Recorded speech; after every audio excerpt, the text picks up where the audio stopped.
Meus queridos, a paz do Senhor Jesus.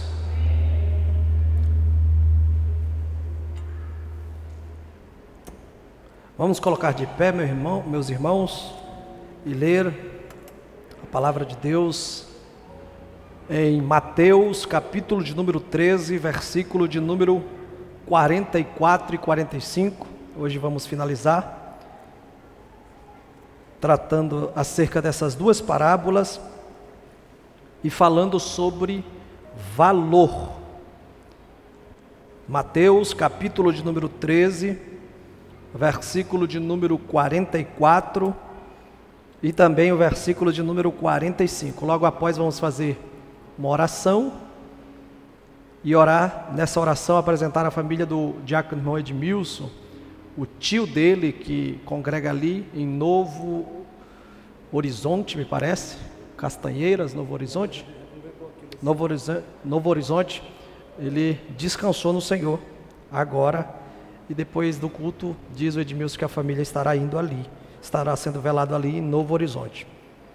Mateus capítulo de número 13, versículo 44 e 45 diz assim: também o reino dos céus é semelhante a um tesouro num campo que um homem achou e escondeu, e pelo gozo dele vai, vende tudo quanto tem e compra aquele campo. Outro sim, o reino dos céus é semelhante a um negociante que busca boas pérolas, e encontrando uma pérola de grande valor, foi, vendeu tudo quanto tinha e comprou-a. Vamos orar? Pai, diante da Tua presença, nós queremos Te agradecer, Te louvar por este momento que aqui estamos.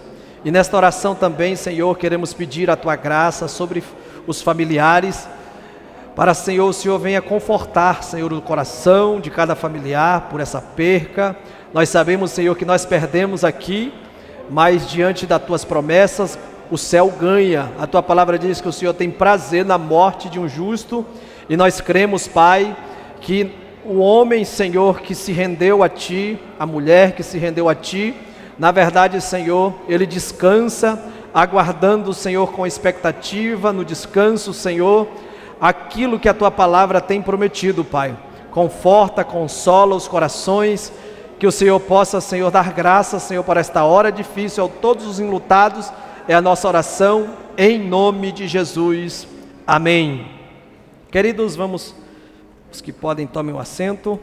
Nós temos aqui um texto, onde nós estamos tratando sobre essas parábolas, e que identificam parábolas sobre valores, né? Tratamos aí sobre muitas coisas que, diante do ser humano, do olhar natural do ser humano, ela tem um certo tipo de valor. Mas aqui nós temos uma mensagem que identifica, através da parábola do tesouro e da pérola, um tesouro de valor incalculável. Um tesouro de valor incalculável que deve ser buscado acima de todos os demais que têm o seu valor, que tem o seu valor, mas que este aqui deva ser buscado acima de tudo. E é obtido aqui dentro da parábola que nós vemos quando a pessoa renuncia tudo que a impede de tomar posse desse tesouro. Quando nós renunciamos a tudo que nos impede de ser participante desse tesouro, nós conseguimos alcançar.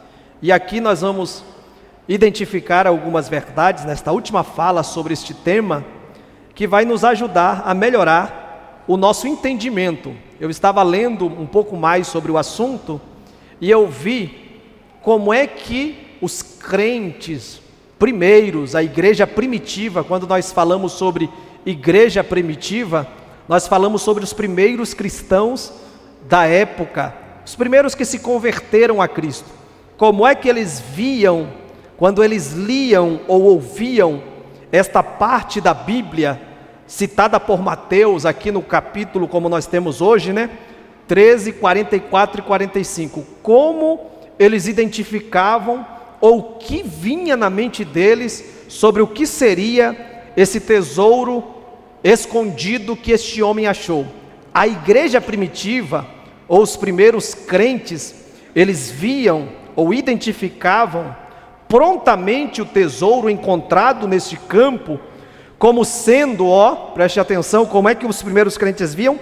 A igreja, os primeiros crentes viam esse tesouro encontrado no campo, como sendo o próprio Cristo, o Senhor Jesus, encontrado no mundo, por aqueles, que estavam aí nas suas peregrinações, que estavam aí diante das suas trajetórias, às vezes regido pelo seu próprio programa natural, com as suas percepções, com seus pensamentos, e se encontravam com Cristo.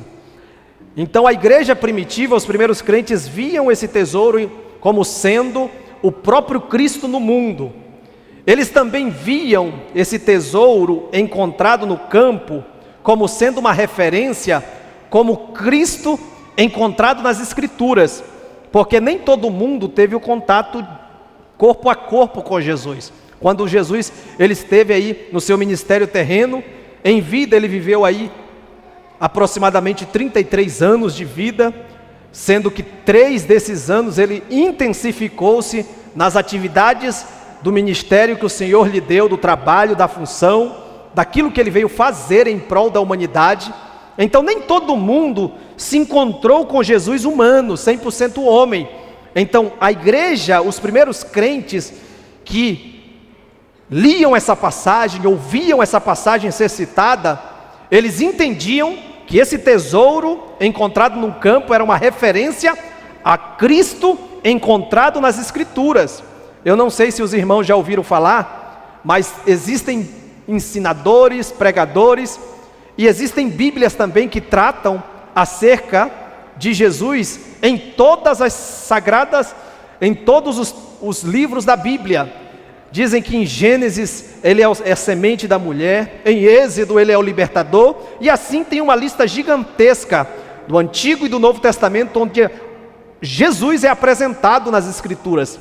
Então os primeiros crentes também entendiam, para nós abrir o entendimento, quando liam sobre o tesouro encontrado num campo, sobre Cristo encontrado nas Sagradas Letras.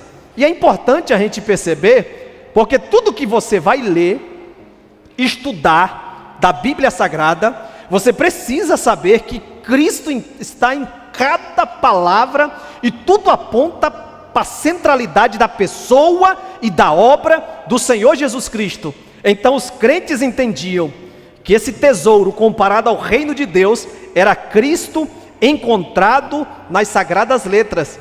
E uma terceira opinião que os crentes primitivos viam como um tesouro encontrado num campo, é que era o próprio Cristo em carne, ou seja, quando ele estava andando na terra. Quando alguém se deparava com ele, se deparava com a própria riqueza imensurável do Senhor, proposta para todos aqueles que se vincularam a ele quando ele estava caminhando. Então, quando nós olhamos aqui, esse entendimento nos abre um pouco mais o entendimento para saber como que os crentes primitivos, os primeiros crentes viam.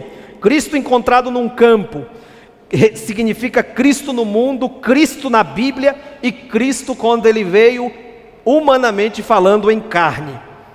E aqui nós percebemos que há 2 tipos de personagens, um que vai intensamente em busca de pérolas preciosas, e quando acha uma pérola preciosa que vale muito, ele vai, vende tudo que tem e compra aquela pérola. Este homem do campo, quando ele encontra um tesouro, ele também, de novo a frase, vai, vende tudo que tem para comprar aquele campo e possuir o tesouro que estava escondido ali. Então essa frase aqui, essa ideia de vender tudo, ela também tinha um entendimento nos escritos judaicos. Eles viam também essa frase, vender tudo que tem, existia uma aplicação existia uma implicação nos dias de Jesus também.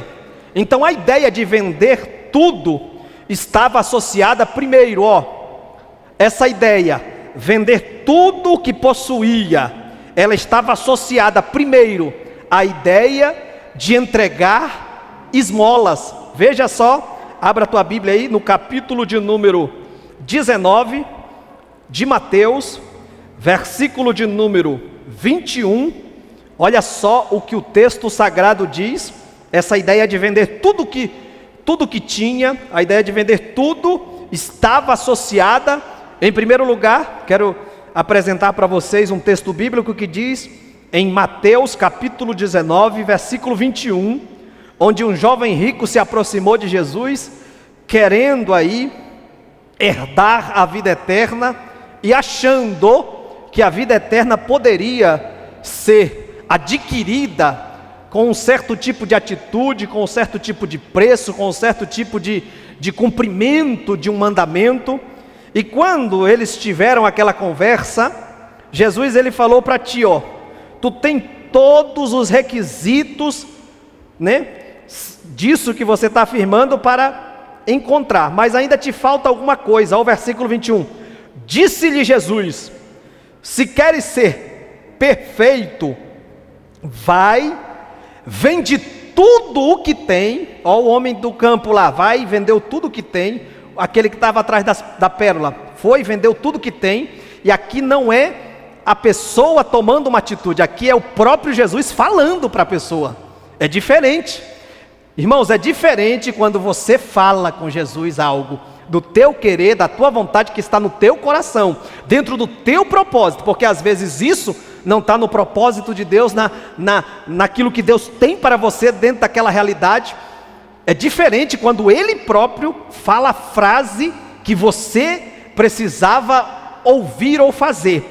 Aqui Jesus disse, vai, vende tudo que tens, olha só a vinculação de vender tudo, e dá aos pobres, e terás um tesouro no céu.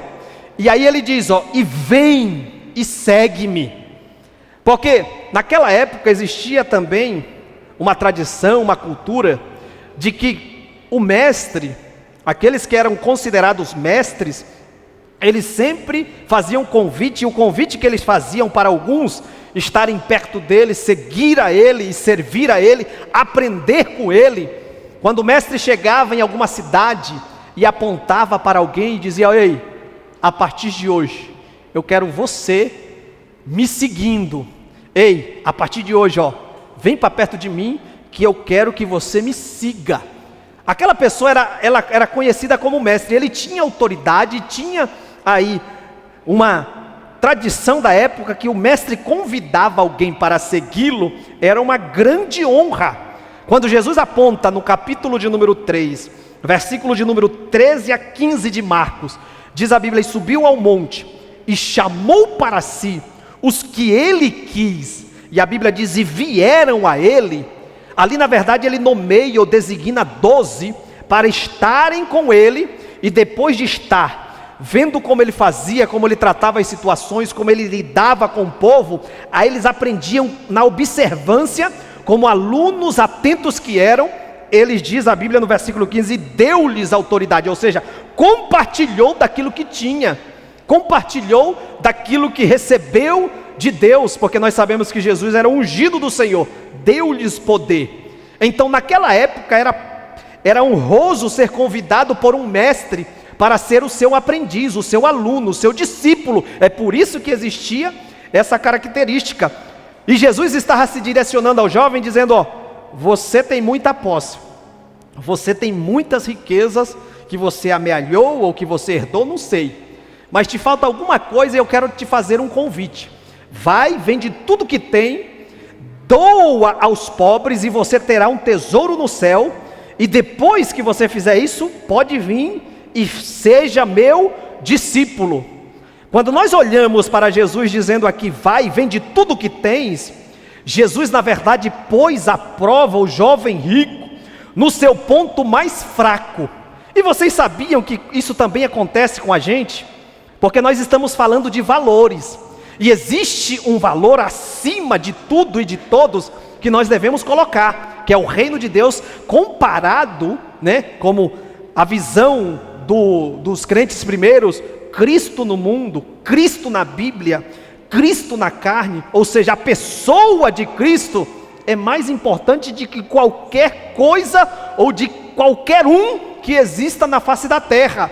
Então Cristo, ele pôs a prova no ponto mais fraco daquele jovem rico, suas riquezas.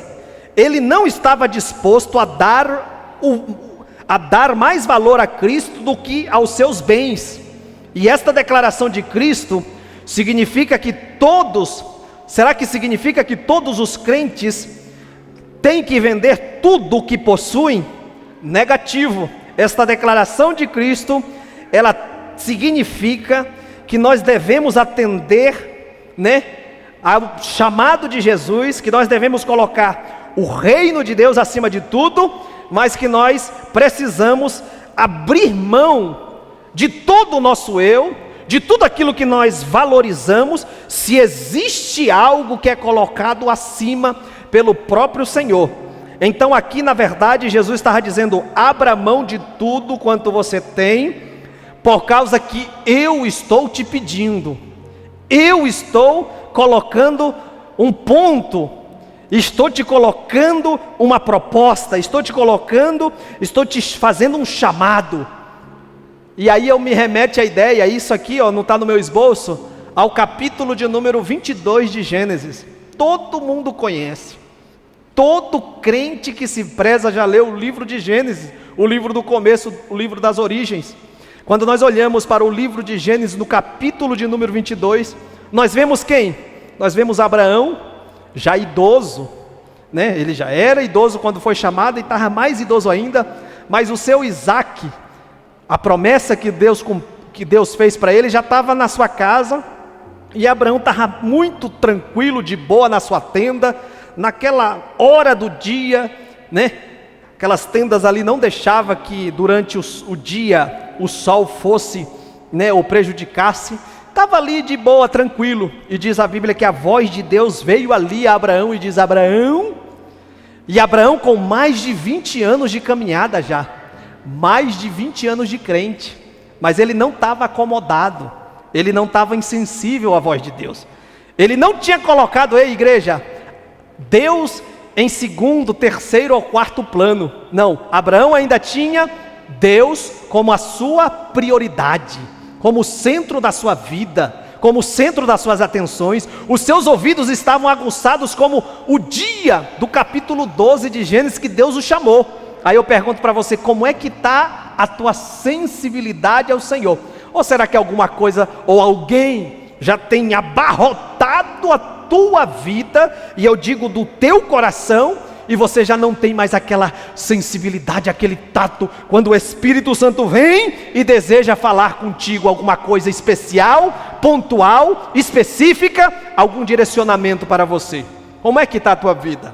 Abraão, quando Deus foi a ele, no capítulo 22, versículo 1, diz a Bíblia: Abraão, e o Senhor disse a Abraão: Abraão, e olha só a prontidão dele, né? Capítulo 22, versículo 1. E depois destas coisas, estas coisas Abraão estava com Isaac, Abraão estava rico, Abraão estava tranquilo, Abraão só estava esperando Isaac aí uma idade para casar ele, para ter o cumprimento da sua promessa. Deus pôs à prova Abraão. Aqui a palavra tentou significa pôr à prova Abraão, e disse-lhe: Abraão, e ele disse quem? Abraão respondeu: eis-me aqui, Senhor. Estou em prontidão, estou sensível à tua voz. Do mesmo jeito que eu estava naquele dia, no meio do meu povo, da minha parentela, quando o Senhor falou comigo, eis-me aqui, ainda estou atento, disponível. Porque às vezes, irmãos, o tempo com Deus faz a gente achar que sabe de tudo, que pode tudo, que não precisa de mais nada. Não, eu já conheço isso, eu já sei aquilo, então eu sou super crente, eu já tenho uma longa caminhada com Deus. Não, tu não conhece o que eu já passei com Deus. Mas aqui nós vemos que é diferente. Abraão disse: eis-me aqui, ou seja, sensibilidade espiritual. E aí Deus tinha uma proposta para Abraão naquele dia, versículo de número 2. Coloca o versículo de número 2. Aí ele vai ter o conhecimento da vontade de Deus. Primeira coisa que nós devemos ter, para não perder aí de vista a centralidade da pessoa de Cristo no mundo, da pessoa de Cristo nas Escrituras, da pessoa de Cristo que veio em carne. Nós não vemos ele em carne, mas as Escrituras declaram que ele foi 100% homem, cumpriu o seu ministério. É ter sensibilidade espiritual, tá? Abraão tinha mais de 20 anos de crente.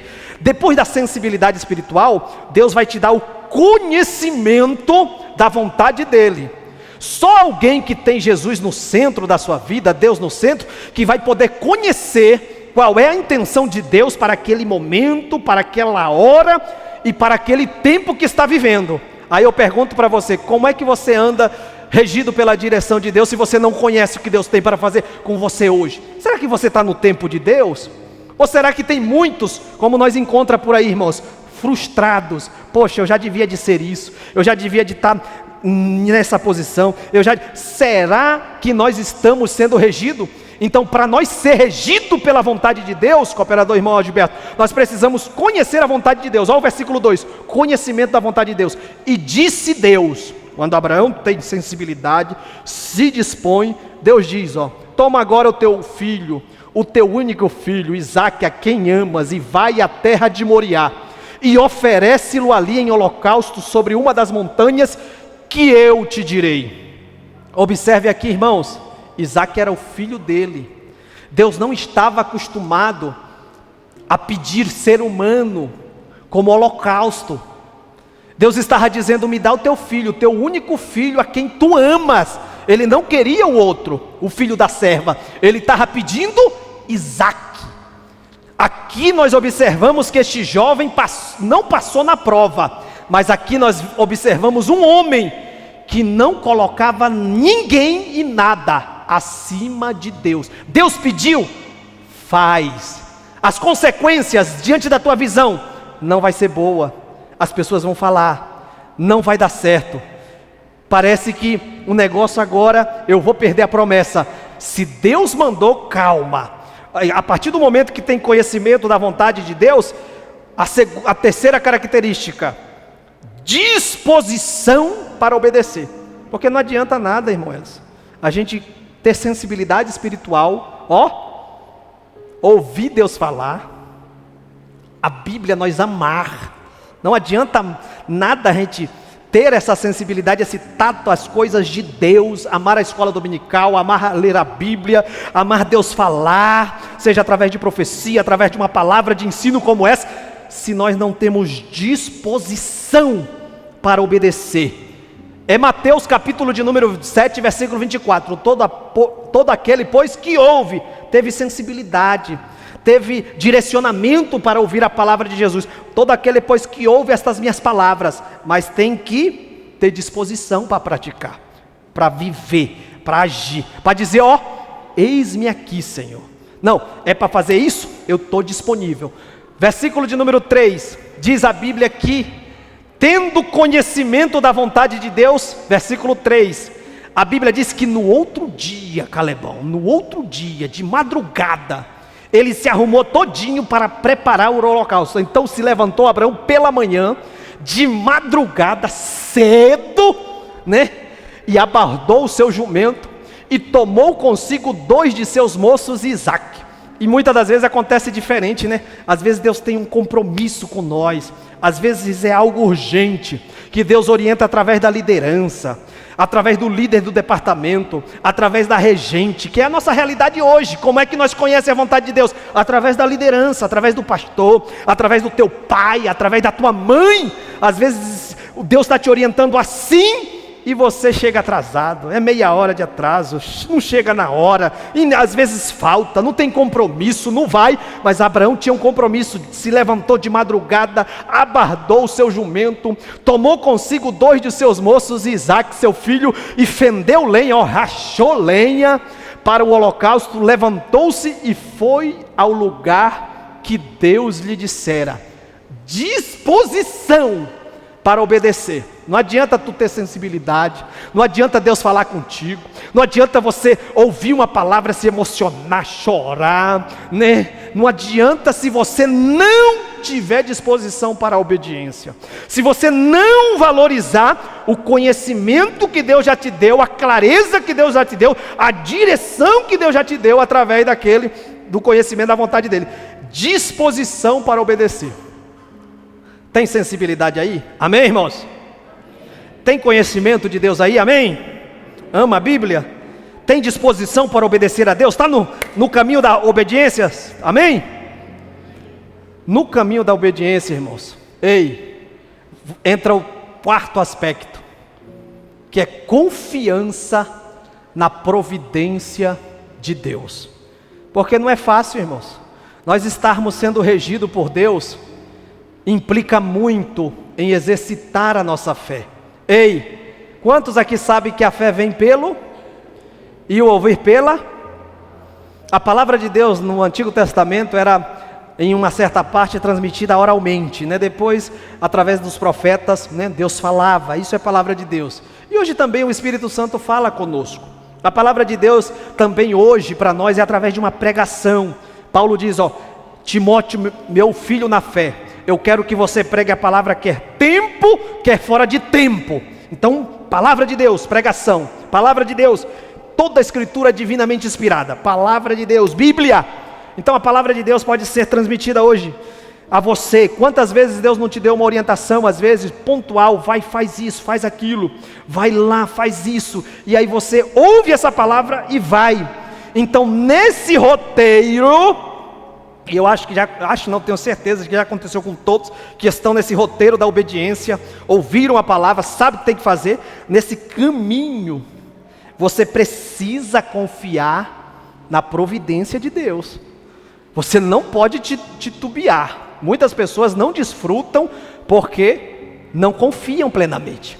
Porque nem tudo, e na verdade o inimigo vai trabalhar para você desanimar, desistir, o mundo vai querer te oprimir, vai aparecer às vezes uma doença indesejada, vai aparecer muita coisa para tentar minar a tua trajetória, mas você precisa continuar confiando na providência de Deus. E existem, pasmem vocês, questões que aparecem dentro da tua caminhada com Deus, que você não tem palavras para responder de forma coerente. Não tem palavras. Olha o que o filho dele, que tinha lá pelos seus 16 anos, e entendia de sacrifício, disse. Ele disse assim, ei, pai, olha só, o negócio da confiança na providência de Deus. Está aqui a lenha, está aqui o cutelo, está aqui o fogo, mas cadê o holocausto para o sacrifício? Irmãos, Abraão não tinha resposta para aquela pergunta. E quando não tem resposta, o que fazer? Usa a fé, meu irmão. Usa a fé, usa a experiência que você tem. Quantas vezes Deus não te deu livramento? Quantas vezes Deus não te surpreendeu? Às vezes nós contamos muitas bênçãos, né? E cantamos também, né? Deus, eu gosto disso, tantas bênçãos. E às vezes na hora da dificuldade você não lembra de nenhuma. De tanta coisa que Deus fez, você não lembra de nenhuma para colocar na bagagem, para colocar na reserva, para colocar no abastecimento daquilo que vai te dar uma base para confiar no Deus que fez no passado. É o mesmo Deus que pode fazer no presente. O mesmo Deus que operou lá, naquele dia, diante daquela situação, é o mesmo Deus também que quer operar nessa situação. Você acredita? É o mesmo Deus que quer operar diante desse obstáculo, diante desse cenário que você está vivendo, diante desse problema que você está enfrentando. O mesmo Deus não mudou. E a Bíblia vai dizer que Ele continua o mesmo ontem, hoje e eternamente. Então quem é que muda? Eu acredito que é a nossa posição, a nossa consistência de confiar nele. Só que tem uma receita que Abraão dá. Ele diz assim, confiança na providência de Deus. Ele diz, meu filho, olha só, o Senhor proverá cordeiro para si.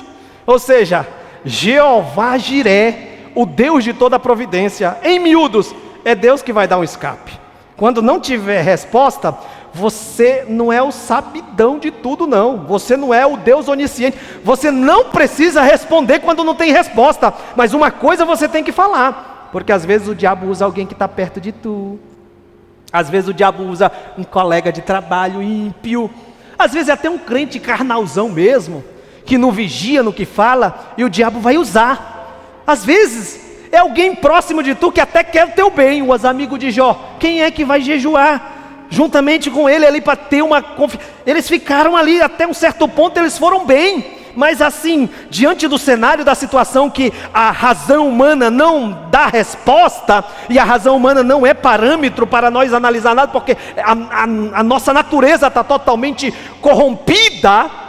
Diante do cenário, às vezes uma pessoa boa vai chegar para tu e vai falar: poxa vida, tu não é crente? O que está acontecendo? Será que tu está em pecado? Como é que é isso?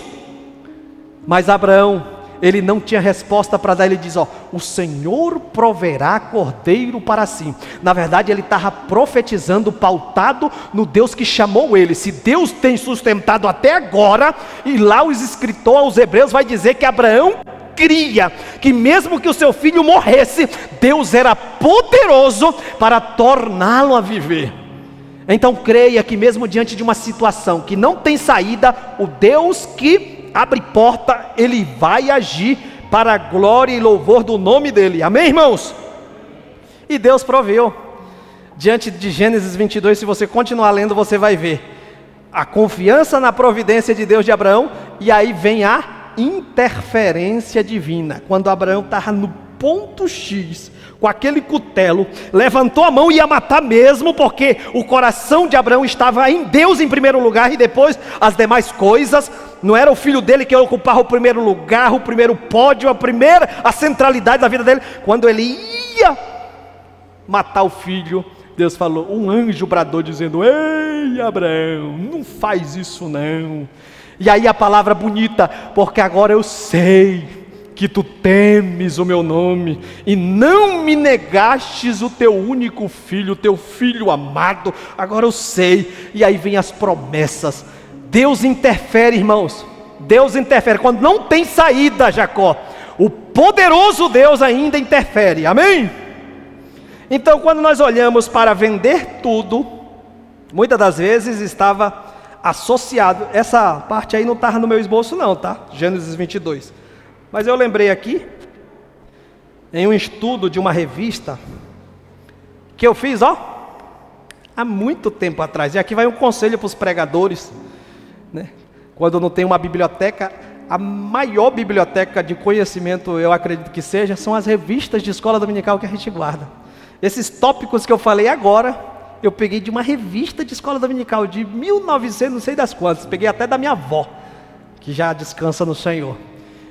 Então, como a mente a nossa mente traz. Às vezes você lê hoje, rabisca, eu tenho um monte de caderno lá, e você não acha propósito para aquilo. Para que ler tanto, para que rabiscar tanto? Aí vem na tua mente aquilo que você estudou. Isso aqui faz acho que uns 10 ou mais anos que eu estudei esse tópico que eu falei para vocês. E eu acredito que serve para uma realidade de alguém ou de alguns que aqui estão, tá? Então a ideia de vender tudo estava, às vezes, associada à entrega de esmolas. Poderíamos ler outros textos, mas só esse do jovem rico já vale para a gente ter um parâmetro. A ideia de vender tudo também aparecia também com maior frequência. Olha só, essa ideia vendeu tudo que tem, vende tudo que tem e compra aquele campo, vende tudo que tem. Ela também aparecia com maior frequência a perfeição pessoal. Olha, a perfeição pessoal. E quando nós olhamos para essa frase, vende tudo que tem, e entendemos que a ideia daqueles dias também estava associada com perfeição social, como perfeição pessoal, nós vamos lá para o capítulo de número 5 de Mateus, por favor. Você está entendendo aqui sobre vender tudo que tem. Primeiro, estava associado a dar esmolas, né? hoje em dia, que esmola, né? Se você for vender tudo que tem, vai dar para quem? Então, mas acontecia na época com um propósito específico. A ideia de vender tudo que tem também, essa frase está associada à perfeição pessoal. E é um objetivo de Deus no capítulo, olha só, capítulo 5 de Mateus, versículo de número 48. E às vezes nós achamos alguns textos, e eu quero esclarecer aqui com os irmãos, difícil de interpretar.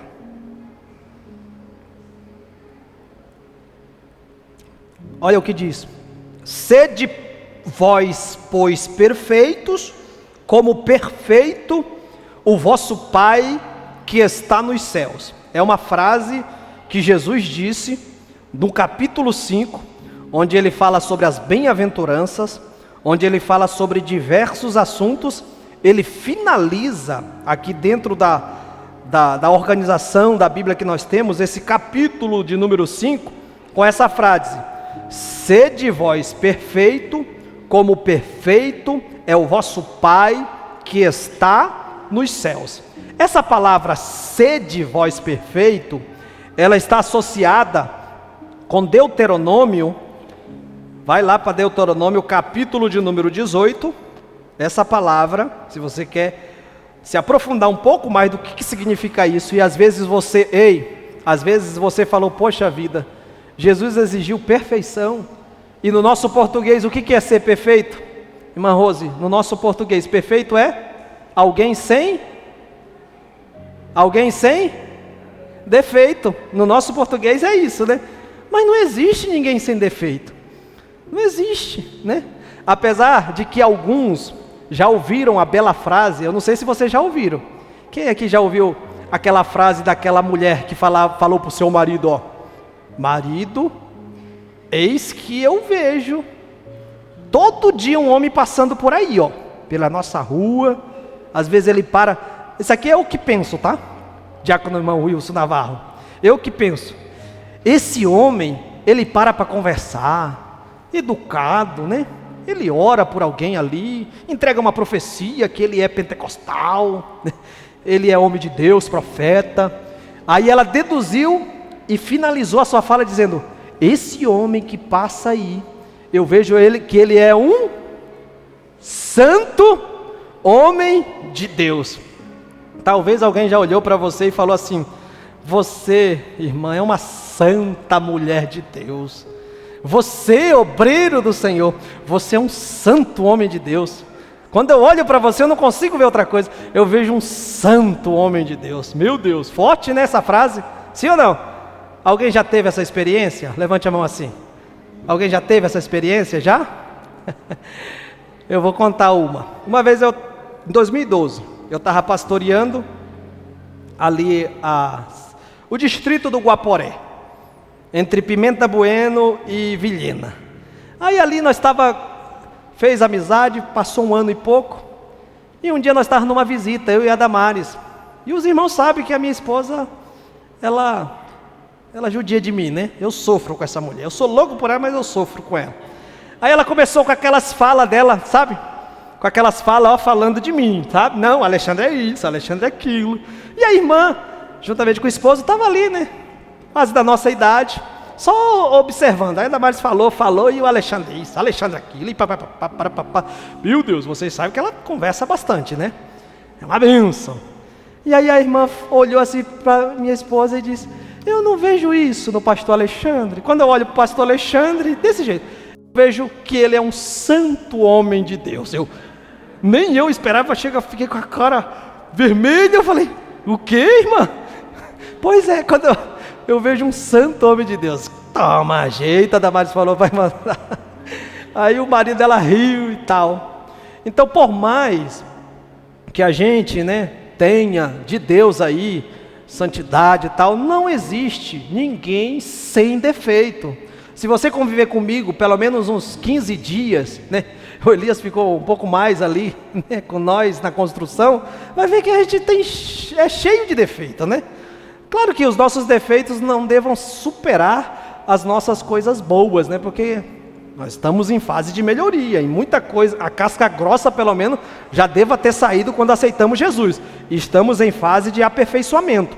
Mas nós vemos aqui que quando Jesus declara: sede vós perfeito, como perfeito é o vosso Pai que está nos céus, ele alinha o pensamento a Deuteronômio 18:13, que diz assim, ó: perfeito serás como o Senhor teu Deus.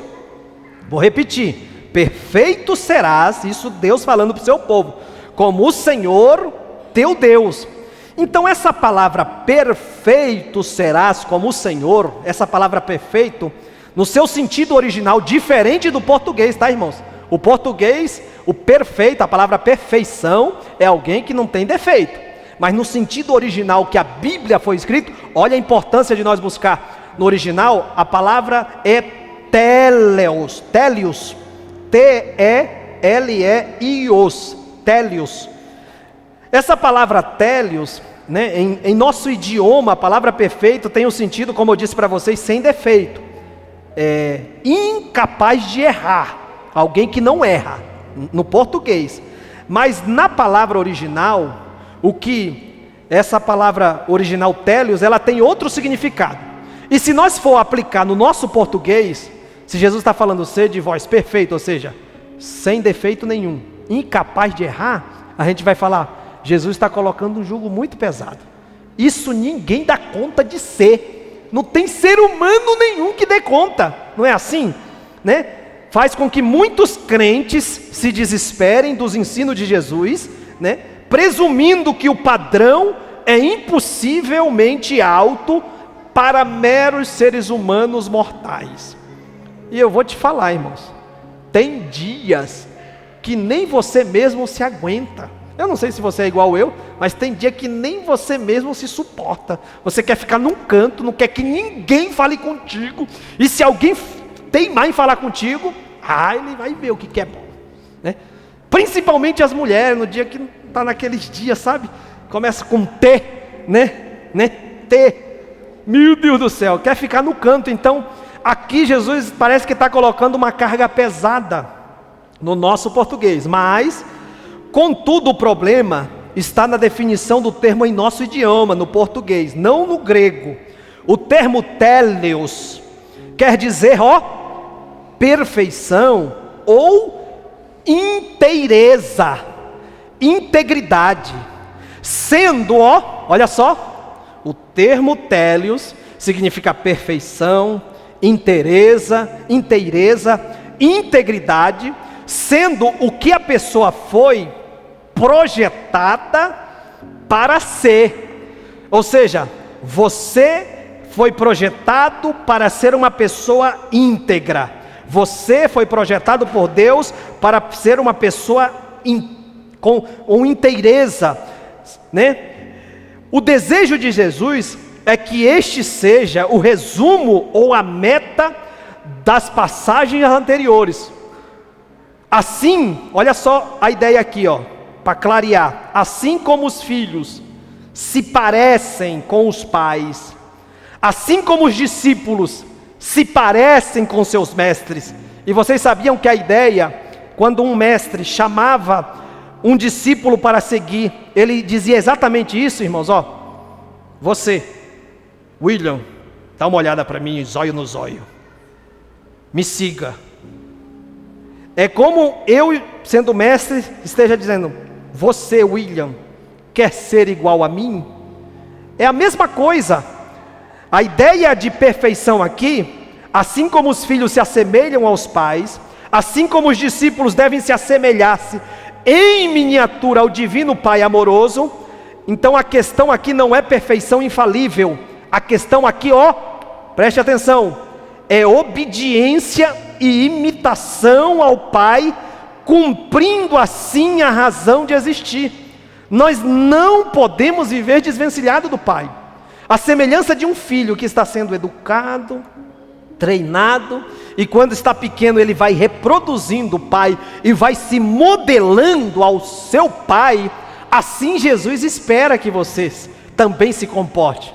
Mas existem alguns que não estão vivendo nesse padrão de imitar o pai, de ser igual ao Pai. E Paulo tratou disso.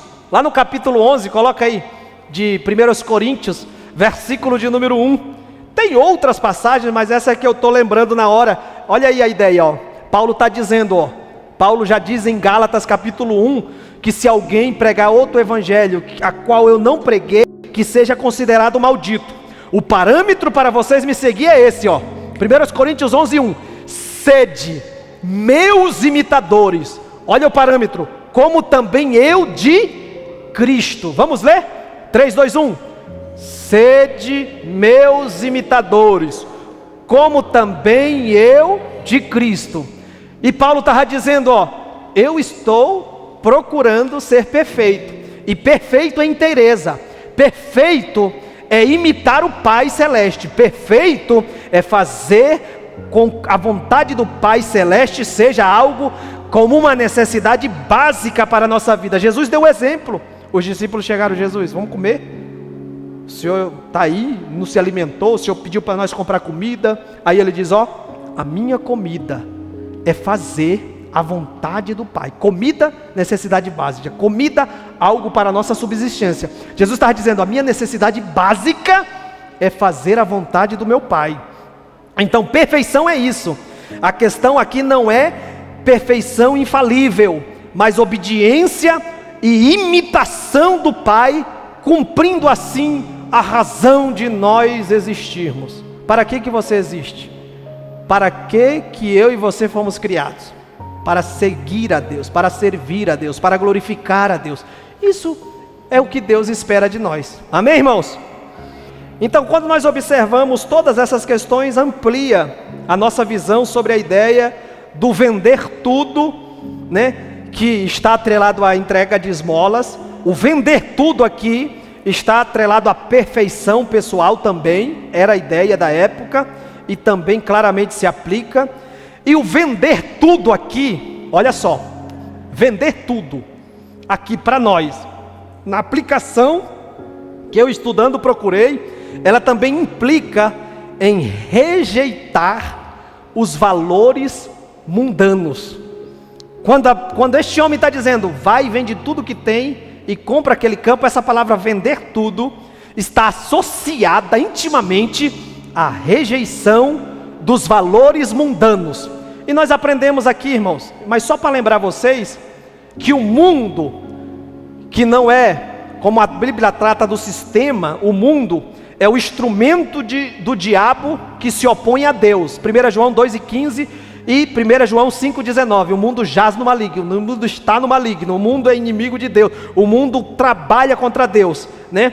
A palavra mundo não diz respeito aos campos, aos mares, ao sistema organizado, nesse sentido, tá? Nem a ordem geral da criação. Este mundo designa a maneira de viver organizada, conduzida por Satanás, caracterizada pela indiferença, pela rejeição e pela oposição a Deus, a sua palavra e ao seu reino.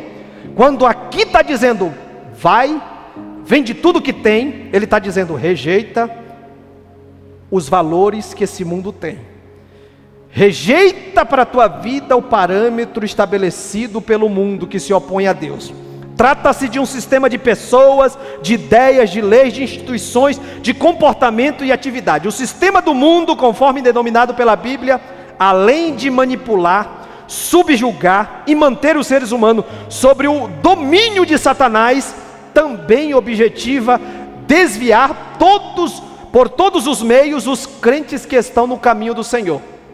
Quando essa pessoa, e Jesus compara o reino de Deus, ela encontra aquele tesouro, vai e vende tudo que tem. A ideia aqui que está tratando é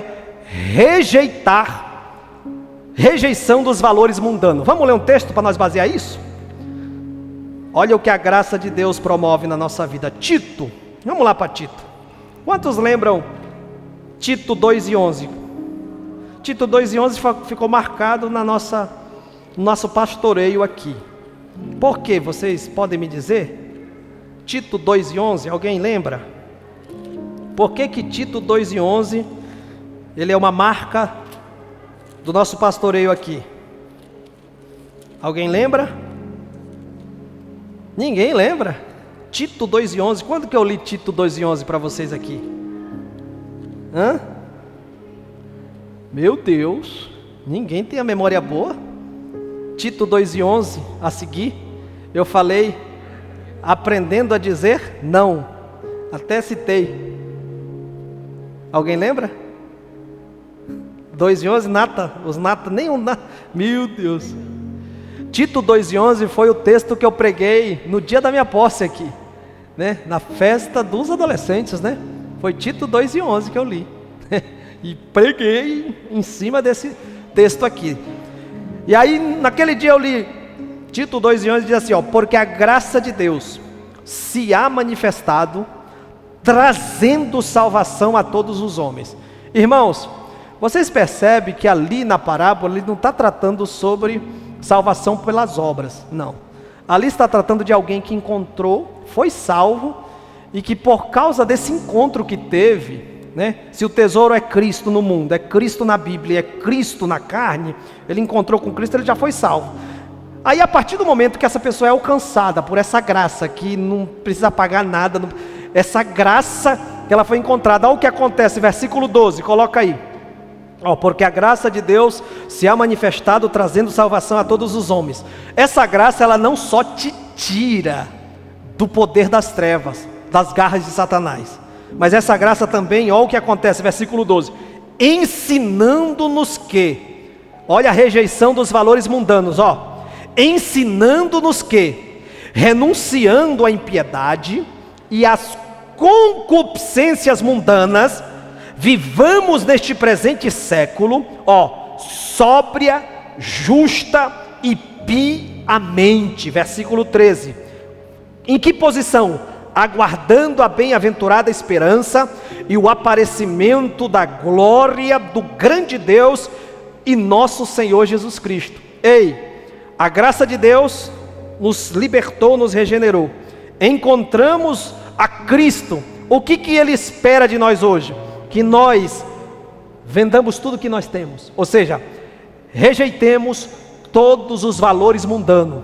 Essa graça de Deus, e pela graça de Deus, nós vamos ser instruídos a renunciar, em palavras que nós conhecemos hoje, deletar, excluir, tirar da nossa vida, dizer não com autoridade, porque tem coisa, Alejandro, que a gente até quer falar não para essas coisas, e às vezes interrompe o nosso relacionamento com Deus, interrompe nossa boa convivência com a família, Natanel. Tem coisas que a gente quer parar, mas tem coisas que nós não damos conta de largar sozinho.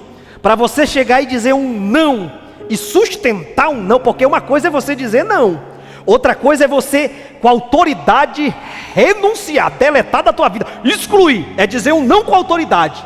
Só Deus para te dar força. E essa graça, ela não só te salva e te tira das garras de Satanás, mas ela também te ensina, te instrui, ela robustece a tua fé, para no momento que Satanás apresentar a proposta, você dizer não, em nome de Jesus está repreendido, em nome de Jesus, a partir de hoje eu sou servo de Deus, eu estou rejeitando os valores do mundo. Então a ideia de vender tudo é isso também. Então, recapitulando, a ideia de vender tudo, naquela época estava ligado a dar esmola, dar para os pobres. A ideia de vender tudo naquela época estava ligado a perfeição pessoal. A ideia de vender tudo estava ligado a rejeição dos valores mundanos. Irmãos, eu vou parar por aqui. E fiquei na primeira folha do meu rabisco. Mas eu quero finalizar esta parábola. Eu acredito que a gente já falou muito sobre ela, orando por vocês. Vamos colocar de pé? Tá bom? Na próxima quinta-feira, se Deus assim nos permitir, nós vamos entrar em outra parábola, tá? Senão fica muito tempo só em uma. Mas nós precisamos entender que o reino de Deus está presente e aguardando que reconheçamos o seu valor. O reino de Deus está presente e aguardando que reconheçamos o seu valor e tomemos a atitude radical digna dele. E a atitude radical digna dele é de nós dar o valor que ele tem, o valor acima de tudo, para que nós possamos desfrutar, né? A parábola incita o reconhecimento da hora presente. No ministério de Jesus, o reino está presente e é chegada a hora de celebrar. Vocês conseguem perceber que aqui, ó, o homem, além de encontrar, ele teve alegria. E quando eu olho para a palavra alegria, eu vejo Macários, a bem-aventurança que Deus tem para cada uma das nossas vidas. E essa palavra alegria, esse termo original Macários, significa o seguinte: estar plenamente satisfeito, tá? Nós não canta aquele hino que diz assim, ó, estou satisfeito com Cristo, e aí vai, né? Satisfação. Irmãos, como que tem crente murmurento, reclamento, mimizento, cheio de murmuração, né? Como que tem pessoas insatisfeitas. Quando nós encontramos e reconhecemos o valor incalculável de Cristo na nossa vida, nós nos alegramos. E vem o Macários. No grego clássico, o vocábulo refere-se ao estado da bem-aventurança do homem no mundo vindouro. Nas páginas do Novo Testamento é usado com respeito à alegria que resulta da salvação. O salmista diz no Salmo 51, verso 12, torna-me a dar a alegria da tua salvação. Esta satisfação não é resultado de circunstâncias favoráveis da vida, mas da habitação do Espírito Santo na vida do indivíduo. Quem tem o Espírito Santo e acredita? Levante a tua mão assim.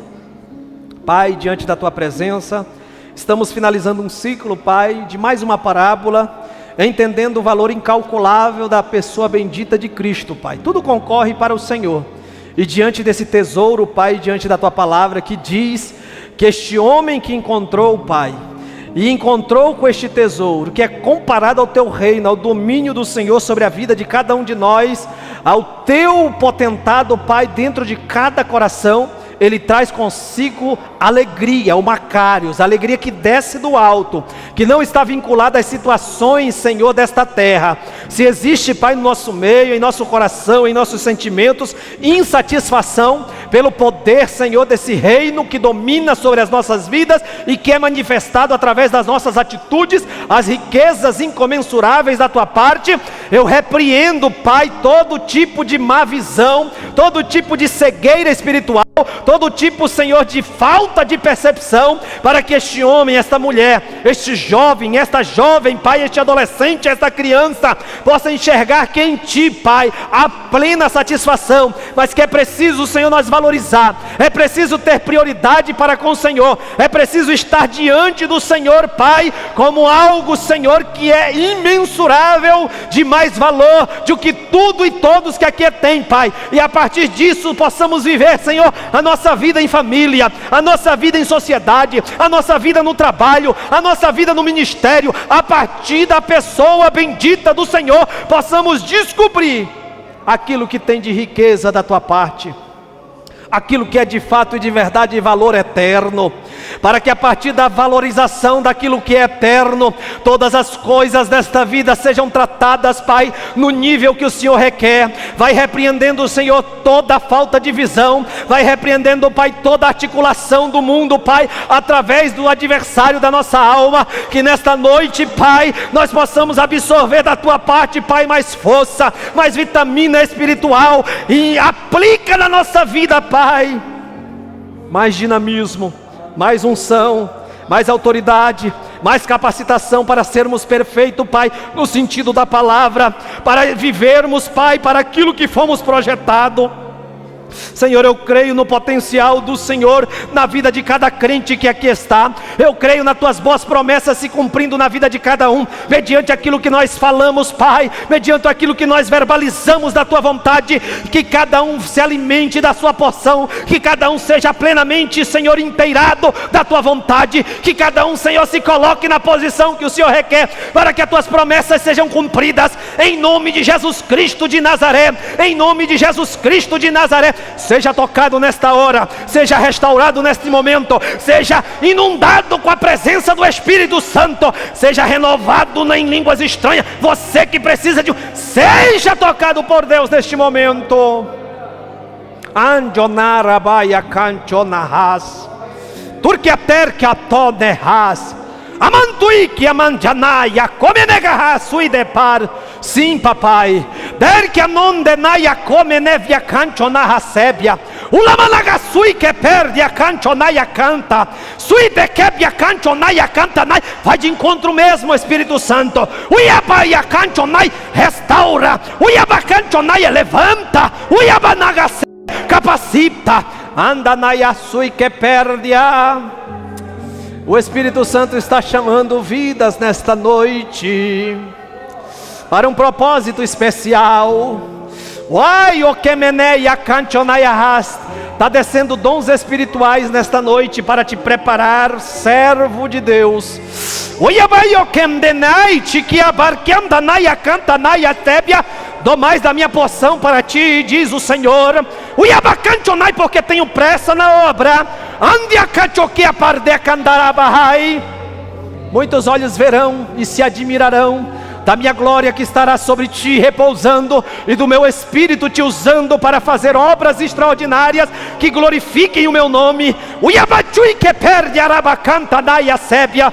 Desça mais, consagre mais, leia mais a palavra do Senhor, porque vou te usar como nunca. Naia cantona. Existe um novo nível da minha parte, diz o Espírito Santo de Deus, chegando na tua vida. Se a igreja acredita que o Espírito Santo se movimenta, fala aos corações, vai dando glória, vai dando aleluia. Espírito Santo de Deus, continua, Pai, no governo, no comando, no controle das nossas vidas. Continua despertando vocações, continua inundando a nossa vida, Pai, saturando com a Tua palavra, para que quando nós abrirmos a boca, Pai, o Senhor conceda aquilo que está no Teu coração, porque estaremos, Senhor, estaremos orando, falando, agindo, de acordo com aquilo que deseja o Teu coração. Assim nós oramos e Te agradecemos, em nome de Jesus. Quantos confirmam dizendo?